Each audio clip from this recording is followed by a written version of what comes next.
welcome to today's video and thank you for subscribing to my newsletter. I wanted to come on here really quick because I actually had promised you guys the whole rundown of the purchase of my home, and so I wanted to go ahead and do that today.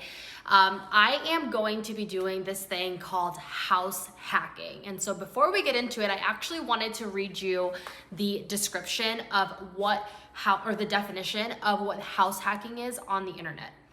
So when you type in what is house hacking in real estate, it says, in real estate, the term house hacking describes the practice of buying a multi-unit property, living in one unit and renting the others.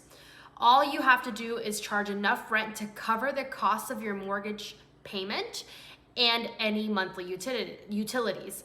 It is also a great way to ease into being a landlord. And that is exactly what my plan is. So I didn't buy a multi-unit property. I bought a single family home. And the home that I purchased has 4 bedrooms.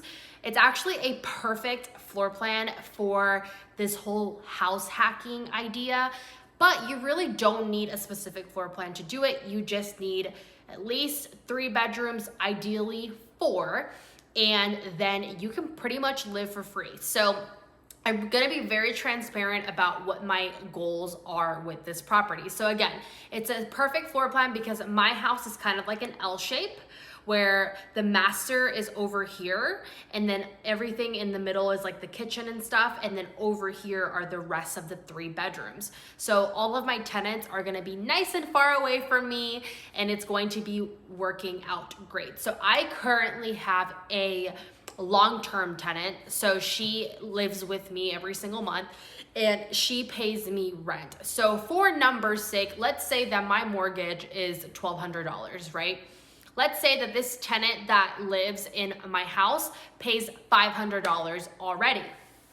Now, what you could absolutely do is rent the other 2 bedrooms for $500 as well, and then you end up with $1,500, which more than enough covers your mortgage. So now you, as the owner of the home, live for free. Maybe you have a couple utilities that you have to cover out of pocket because with water and everything, you are going to be paying more than $1,500 a month, but you are already living basically rent-free, meaning that all of your income can be put away to save up for another asset, which in my case will be another home.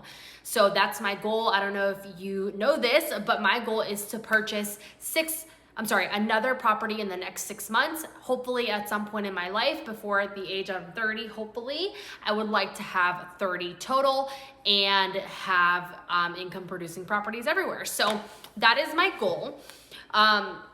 One thing that I will be trying out, instead of having 3 full-time tenants, I'm going to be trying the Airbnb route with the other 2 bedrooms. So recently I went down to South Florida and I rented an Airbnb. It was a bedroom in a big house, and I noticed that the woman actually rents out every single bedroom as an Airbnb. There were 3 other people staying in this home at the time that I was there, and I didn't think it was weird at all.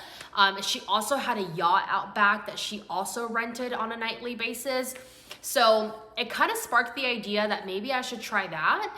I looked around my area and it looks like an Airbnb for just a bedroom goes for about like $50 a night. Okay, so there are 30 nights in a month.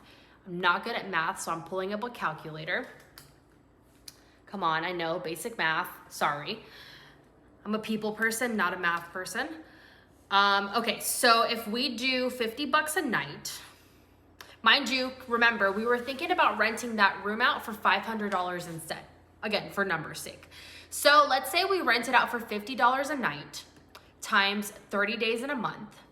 That room alone could produce $1,500 in profit, or not profits, because of course you have to think about maintaining it, furnishing it, all of that, the utilities that come with it. But let's just keep numbers simple. That room would produce $1,500. Multiply that times 2.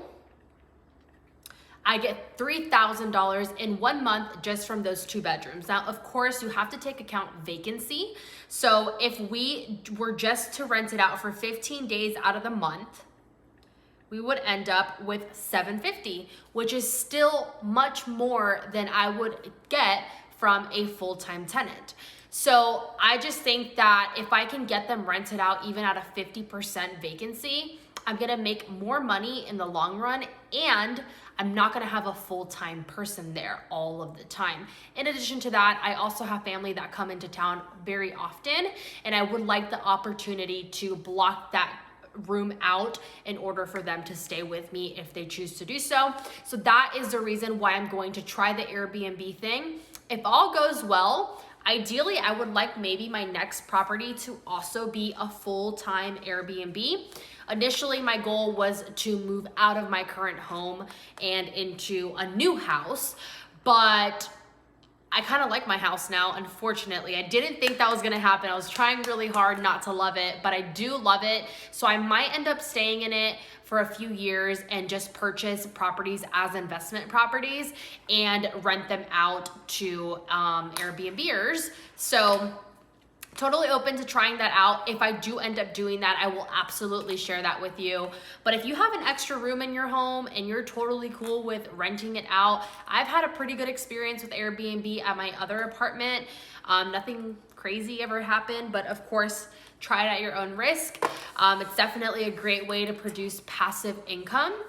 And I mean, investing in real estate, it's never a bad idea. So if you have any questions on this house hacking thing, or where to get started, how to do it, how to become an investor, how to build wealth through real estate, please reach out to me. That is absolutely my game plan and where I'm at in life, and how and what I plan on doing in the coming years.